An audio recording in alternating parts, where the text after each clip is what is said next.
ولا من الإسلام إلا اسمه يتسمون به وهم أبعد الناس منه مساجدهم عامرة وهي خراب من الهدى فقهاء ذلك الزمان شر فقهاء تحت ظل السماء منهم خرجت الفتنة وإليهم تعود رواه الحاكم والديلمي وابن مردوي. So anyway, it is inshallah authentic hadith. And another thing, the most of the hadith that we will be narrating today, most of them are sahih or hasan, or some of them, very few of them, are da'if. But its weakness is not very bad. But because the reality did confirm or did approve that this hadith was authentic, so that's why Sheikh al-Ghumari radiallahu anhu, he did include into this collection. So we are not going to narrate any fabricated or very weak hadith today. So first hadith, Abdullah ibn Umar radiallahu anhuma said, it is from Rasulullah sallallahu alaihi wasallam, سيأتي على الناس زمان, there will be a time upon a people لا يبقى من القرآن إلا رسمه, there will not be anything from Quran remaining except its rasm. Rasm means its image, its you can say calligraphy, or its painting, or its writing. So only written version of Quran. Once Rasulullah ﷺ was speaking about what is going to happen in our time. It's something similar to this hadith. So then one of the Sahaba said, Ya Rasulullah, how come Quran will be read in their time and Islam will not remain in there? How come? Because the source of Islam is Quran. So Quran will be with them in our time. So how come that if Quran is not, if Quran is there, so Islam is not going to be there? Because Quran and Islam is like twins, you know. So then Rasulullah said, Oh Fulan, I used to think that you are very knowledgeable and understandable. I mean, you are understanding person, smart person. Don't you know that the previous two nations, aren't they reading their gospels now in the time of Rasulullah? So that Sahabi said, yes, of course, they are reading. So Rasulullah said, so that's what it is then. Okay. So, Holy Gospels and the religion of that people are twins, used to be twins. So if one of the twins will die, it doesn't necessarily mean that the second twin should die also. So just by having Quran, it doesn't mean that we are going to have Islam also. Quran is read there, as Rasulullah says, لا يبقى من القرآن إلا رسمه. So only the picture of Quran will remain there. Okay, so people are reading. ولا من الإسلام إلا اسمه, and nothing will remain from Islam except its name. Okay, so we say, what's your religion? Then we say Muslim. So that is the name of Islam. Okay, so there are many activities done, performed by the name of this religion. Okay, and sometimes very, very bloody activities also in our time, for example. Okay, but then does it indicate that religion is also there? Rasulullah says only the name of religion called Islam. So Islam is there, but as a name, but as a substance is not there. يَتَّسِمُونَ بِهِ, people will be calling each other like that, calling themselves. So if you will be asked, what is your religion? You will say, I'm Muslim. Rasulullah says, يَتَّسِمُونَ بِهِ, they will call themselves as Muslims. وَهُمْ أَبْعَدُ النَّاسِ مِنْهُ, but they are the farthest, further, the most farthest people from Islam. You know, right now, there is no any group who is presenting the purest Islam which Rasulullah brought. Okay, I can compare it to Mona Lisa. Do you know Mona Lisa? Leonardo da Vinci painted a Mona Lisa, and then some Persian millionaire bought it, and then he looked at it. He said, "Oh, you know, brother, it's just beautiful, but there is something missing, you know." And then he did paint, you know, the Persian earrings. Oh, now it's very nice, you know. And then some Russian billionaire bought it. He looked at it, said, "It's just very oriental, you know, we need something. And then he did paint next to it vodka, you know, with the cup. Okay, and then some maybe, I don't know, African person did buy it, said, oh, it's so exciting, except one thing. And then, do you know that painting, you know, with, you know, Honolulu, you know. Okay, and then some Japanese bought it. Oh, it's nice, it's nice, it's nice, it's nice. And then painted the legs maybe just like that, bowing, just you know, just to make it to look better, you know. And eyes are just squeezed, you know. Now it is better. Now it is better. You know? So after about 10 years, when you look at Mona Lisa, so if Leonardo da Vinci would be there, he would say it's not something that I need to paint. So Islam went through periods and through countries. So each period did paint something upon it, on top of it, as well as each locality did put its own sign. And Rasulullah ﷺ came back now, and then he says, وَهُمْ أَبْعَدُ النَّاسِ مِنْهُمْ. People will call themselves Muslim, but they are the most farthest people from Islam. So where is the purest Islam? It used to be with Rasulullah sallallahu alaihi wasallam, and in our time it's very rarely recognized thing. Okay. Inshallah, we're going to read that hadith in which Rasulullah sallallahu alaihi wasallam said that the true Muslim will be stranger. Stranger, gharib. Fatuba lil ghuraba. Do you remember? Hadith. Inshallah, I'm going to touch upon that hadith, but very briefly. What is a stranger? Stranger is a person who doesn't have his family, as well as he doesn't have someone who supports him. Am I right? Now I challenge you to name one group who doesn't have their family and who doesn't have their financial as well as social backup. Can you name only one? But there are individuals who are strangers, not welcomed by any background, not welcomed by any groups or by any sects of Islam. But it's just individuals. As Rasulullah said, ghuraba, strangers. So the true religion is remaining with the strangers. As Rasulullah said, indeed Allah did turn towards the people, and then Allah did hate and expressed his anger upon each single person, Arabihim wa Ajamihim, the Arabians and non-Arabians, illa baqaya min ahli kitab, except some bits and bytes remaining people of the Gospels. Bahira Rahib, okay, or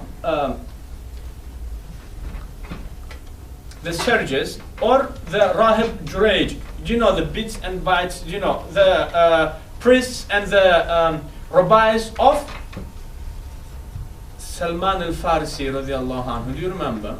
So it's only small group here, one person here, one person there, and they're in their monasteries, you know, ignored and declined by the people, and not accepted by anyone. So can you please go back to the time when Rasulullah ﷺ has been sent? In that time, each single emperor used to have his own official religion. Am I right? Can you remember? So, and they used to be the representatives of that religion. They used to be called, I don't know what they used to be called, and they would be going with the emperor also. Am I right? So the official body of the religion, maybe. Okay. But the real representative of religion would be somewhere in the monastery, Bahir al-Rahib, for example, not recognized by anyone. Or the priest Arius of Alexandria, okay, who has been issued fatwa by the top, you can say, priests, that he is Gnostian, so according to that he is heretic. So only the small bits and bytes here and there, they will be holding the true religion, but people will classify them as misguided. But Rasulullah ﷺ said that these people, strangers, are the people whom Allah didn't express anger upon. So tuba lil ghuraba. Okay. then يتسمون به, they will call themselves, they will be claiming to be one Muslim, وهم أبعد الناس منه, but they are the farthest people from Islam. مساجدهم عامرة, but it does mean that they do not have their establishments, you know. Their masajid are very, very perfectly set up. Okay, mashallah, there is Islamic center, you know, and there is masjid, and there is zawiyah, there is so many Islamic establishments. Rasulullah is not denying that, but he's saying Amir is very perfectly designed and built, you know. وَهِيَ خَرَابٌ مِنَ الْهُدَى, but it's very far, but it's destroyed in terms of the guidance. Can I ask you one thing? Let's go back to the time of Rasulullah ﷺ or Sahaba or Tabi'in. So in the time of Rasulullah ﷺ, let's say we have a people who had incident in their life. So the first thing they would think of is going to the masjid to find the answer. Am I right? Rasulullah ﷺ is there. Ya Rasulullah, please, can you purify me? What did you do? I've eaten during the time of Ramadan. What shall I do? So he didn't go somewhere but masjid. The next generation, Abdullah ibn Mas'ud is sitting in Kufa, Masjid of Kufa. Ibn Abbas is in the Masjid of Taif, and Ibn Umar is in the Masjid of Medina, you know. Any problem, you just go to the masjid. You will get solution there. Okay? But when you go, it's not like perfectly like a golden letters and ayat, etc. It's not there. Maybe just mud, soil, you know, dry soil. So in terms of building, there is no design, but in terms of the guidance, it is the source of the guidance. The next generation, so it is Sa'id ibn al-Musayyab sitting in the Medina Masjid. And even, do you remember when that misguided Yazid sent his army to destroy Medina? Sa'id ibn al-Musayyab was set in the Jami' al-Medina for 3 days. Do you remember? So the masajid in the time of Tabi'in, it used to be the source of guidance. Okay, and Qatada would be in Mecca, and Abu Hanifa would be set in Kufa. Okay, Ibrahim Nakhai and Sha'bi, all of these, you can say, greatest scholars of Tabi'in. And Awza'i will be sitting in Sham, and Layth ibn Sa'ad will be sitting in Egypt, in the masajid. And it's not perfectly built masajid, but in terms of guidance, just go there, you will get any answer from them, you know. Okay, and even we do have stories in which young people, poor, from very poor background, they struggle to marry, to afford the mahar, so they go to the masjid, and Ibn Abbas helps them, gives them money. Sayyidah Aisha gives them money. Abu Hanifa, so any type of support you need, guidance or financial problem, just go to the masjid, and there where you get your answer from. But now, can you imagine what's happening now in the masajid? Any source of fitna is only masjid. Okay? So now, you may struggle to get an answer in some incident that you had with your wife. Case of divorce, but you are not confident. Is it divorce or not? Will you go to the masajid? Masajid, just ignorant people sitting there, you know. The place in which Abu Hanifa used to sit, and Imam Malik, Sa'id ibn Musayyib, the greatest brains of a human being, used to sit, now it's just ignorant kids are sitting. Okay?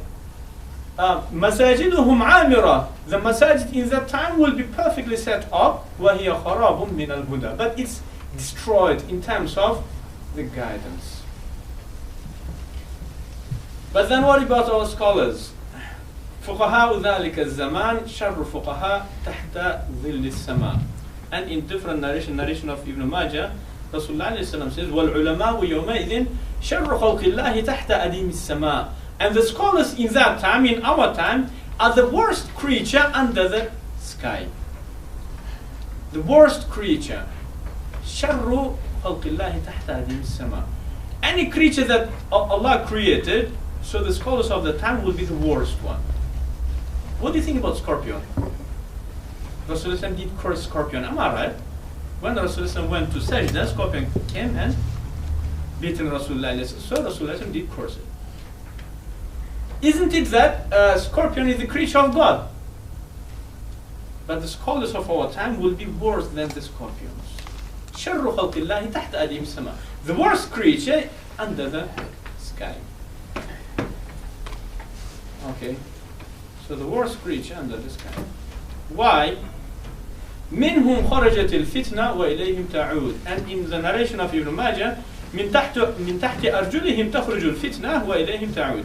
Because the fitna will come out from them and it will go back to them also. Now, whenever we have any Islamic problems and fitnas, if you just carry on checking the source of it, it will be from some sheikh, or from some Mawlana, or from some imam, or from some mufti, or from some scholar. Any friction or any hardship upon Muslims will be created by people that called scholars. Okay, either they will give very insane fatwa, so according to that fatwa, some insane people will act upon it, and it creates fitna. Or they will publicly criticize each other, they will make takfir of each other, and their followers will start hating and criticizing, insulting and backbiting and slandering each other. So that's how fitna will rise up. But where is the source? The source is very small mouth of the scholar who is delivering khutbah on the minbar. من تحت أرجلهم تخرج الفتنة وإليهم تعود. So the fitna will come out from underneath of their feet and it will go back to them also.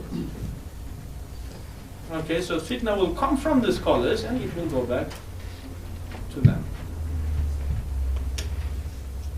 Please, can you? Normally I do ask this question. It is very easy question, but not many people know. What is the fitna? When we say fitna, so normally we say, oh, he's causing fitna. What do we mean? Division, trouble, problems. Division, troubles. Okay, good. Anything else? Like when the weather's really hot, you can catch females undressing themselves, not dressing correctly, brothers not dressing correctly, and so that is fitna. that could be fitna as well, classed as fitna. But is it causing division? And Islamically, obviously, that's not causing division. No, then the imams cause division in the mosques because they could be spreading the message wrongly. Okay, excellent. Thank you very much. So we say fitna is hardship, causing hardship. It doesn't matter, is it religious hardship or is it normal dunyawi, worldly hardship? Okay, so whenever some person causes hardship to the people, group of people, so he will be causing a fitna. Okay, for example, let's suppose that once I will claim the minbar and then I will start speaking about the very difficult, understandable matters of aqidah. Am I causing hardship or not? Definitely I am. So that is fitna. Okay, or I will insult someone publicly, so am I causing hardship to that person or not? And the friends of that person, definitely are. So that is fitna. Okay, or even let's suppose that one day I will just go and create non-visible rock, big one, and then I will just throw it into the road. So then cars will crash into it, people will crash into it, am I right? So that is causing hardship. So that is also fitna. Or I will dig a hole somewhere which is not visible. You know, a hill is coming, you're driving, and right behind the hill there is hole. I was digging it, you know. So that is also fitna. Why? Because it causes hardship to the people. Okay, so fitna, it doesn't mean that it's only religious matter, but it could be worldly matter also. So anything that you are doing which may cause or which causes a hardship to the people, Muslim, non-Muslims, so that is fitna. And what Allah says, al-fitnatu ashaddu min al-qatl, and in the next ayah Allah says, wal-fitnatu akbaru min al-qatl. The fitna is worse than a murderer, and in different ayah Allah says fitna is heavier than murderer. Okay, so the scholars in our time are the worst creature that Allah ever created. Okay, so as you can see, it's not something that we can say, oh, Islam is growing, mashallah. It's like, oh, Sheikh Fulan, Maulana Fulan. It's not that. Forget about that. It's the time in which we are witnessing the death of our religion, or maybe it's died already long ago, and we are the generation who was born after the death, after the burial of our religion. The next hadith